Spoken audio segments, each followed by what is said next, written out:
As modulações de pulso, elas são formas de representar em banda base sinais que já estão amostrados, ainda que sejam analógicos, eles não foram quantizados num certo valor, mas eles já são utilizados para representar a informação em impulsos discretos. A modulação de pulso, ela é aplicado, de fato, aqui, mais próximo do meio de transmissão, de uma forma a codificar a informação de uma forma que ele possa trafegar para um determinado meio de transmissão.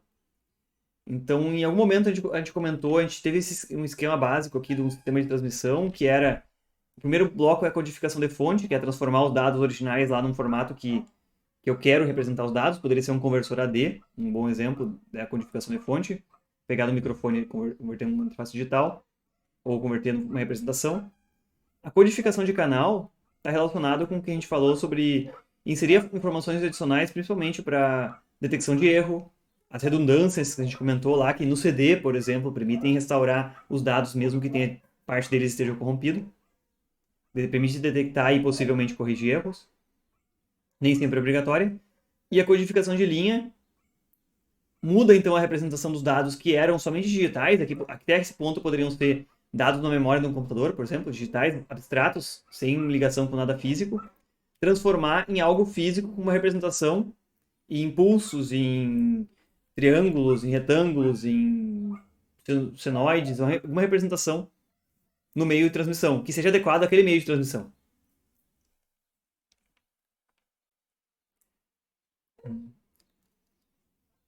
Como eu comentei inicialmente, apesar de terem impulsos que foram discretizados, eles podem representar sinais analógicos ou digitais. Então a gente tem aqui alguns poucos exemplos de modulações em que se ajusta a amplitude do pulso, PAN, que é uma modulação bem comum. Modulação por duração de pulso, PDM, por largura de pulso, PWM. Essa é uma modulação bem comum quando a gente quer extrair na saída um valor médio no sinal, basta filtrar as altas frequências dele, PWM. A modulação por posição de pulso, na qual a informação está contida dentro de a posição no qual o pulso é gerado dentro de um período convencionado. Então a gente pode ver aqui que na modulação por posição de pulso ppm, o pulso tem uma razão cíclica bem curta nesse caso, mas a informação só depende da posição que esse pulso é gerado. E por codificação de pulso, que é aquela mais similar àquilo que a gente viu no datasheet do componente ali, na qual cada pulso tem um valor binário diferenciado de acordo com a posição dele, e se ele está ligado ou desligado, que é a transmissão binária mais comum, uma palavra binária codificada em binário. O que é importante a gente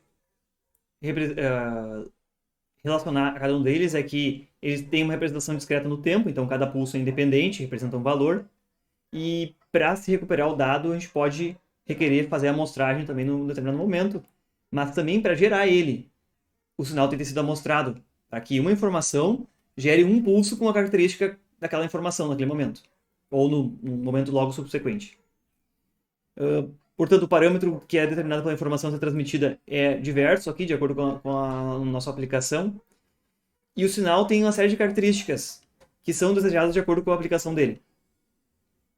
Uma característica bem importante é que ele seja capaz de passar por transformadores. E a gente vai ver, ainda na aula de hoje, essa motivação. Quando a gente quer que consiga passar por um transformador, a primeira questão é que transformadores não conseguem lidar muito bem com baixas frequências e com sinais DC, em corrente contínua. Então, uma série dessas modulações, elas têm exatamente essas características, que tem uma componente contínua baixa, ou então que ele tem tempo suficiente para realizar a desmagnetização do núcleo, que é uma razão cíclica bastante pequena de acionamento, como seria ppm aqui. Com uma razão cíclica pequena de acionamento, a gente consegue que ele desmagnetize totalmente o núcleo nos intervalos. Até mesmo no PWM, quando se limita a razão cíclica no máximo 50%, é possível garantir a desmagnetização, apesar do PWM carregar um nível DC, que nesse caso seria indesejado. Uma outra característica que nem sempre se foca, mas pode ser importante, é que a potência do sinal seja constante. Para que não tenha, em determinado momento, uma amplitude muito grande, mas depois, dependendo da informação que ele está transmitindo, a potência momentânea diminua muito. A gente pode observar que um sinal com ppm tem uma potência instantânea aproximadamente constante pelo fato de ele gerar sempre um pulso com a mesma duração, só deslocado dentro do período. Um sinal já codificado PCM, eu posso estar transmitindo uma palavra que tenha um monte de zeros ou uma palavra que tenha um monte de uns. Aí eu vou gerar sinais com potência variável. Um momento eu posso transmitir várias palavras com zeros e ter muitos zeros, e em outro momento eu posso transmitir palavras somente com um e ter uma potência muito maior. Ao mesmo tempo também que isso vai influenciar nas componentes em baixa frequência próximas da DC. Então são características a se avaliar na escolha dessas modulações e a gente vai ver uns exemplos interessantes dela. Um resumo para formalizar as características de cada modulação. A modulação PAN, para amplitude de pulso, então, é similar à amostragem natural, com um retentor de ordem zero e potência variável. Exatamente, porque eu posso transmitir várias palavras que exigem transmitir o nível máximo no momento subsequente, várias palavras que exigem transmitir o nível mais baixo, então ele tem uma potência variável dependendo da informação transmitida. Já a modulação por duração ou largura de pulso segue com essa questão da potência variável.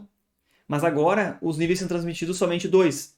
O nível alto e o nível baixo, como a gente viu lá no exemplo do PWM, por duração PDM. Então a gente vê que as intensidades são somente duas, mas como a duração também é variável, a média ao longo dos períodos também muda. Então a potência variável ainda não é adequada a uma série de aplicações.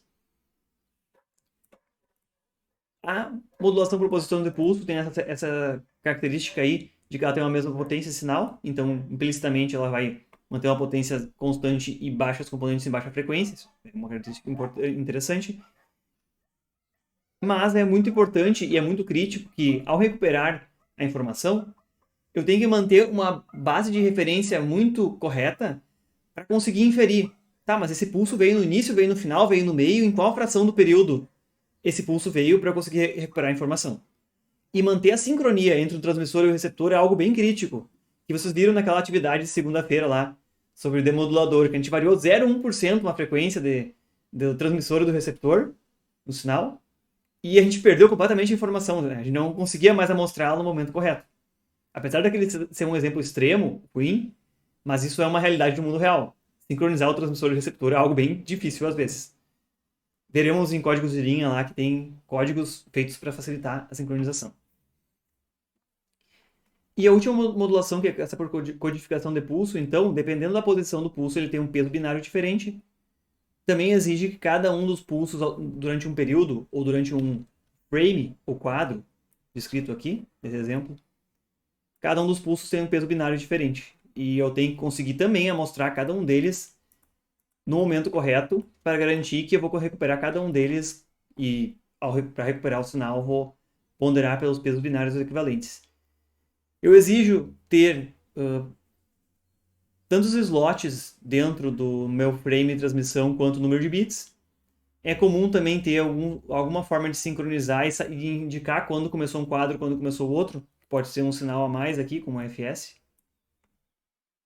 E um sinal de sincronização para eu saber quando adquirir esse sinal codificado em PCM.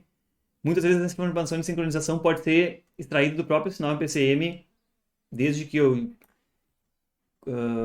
convencione bits de sincronia em algum ponto dele.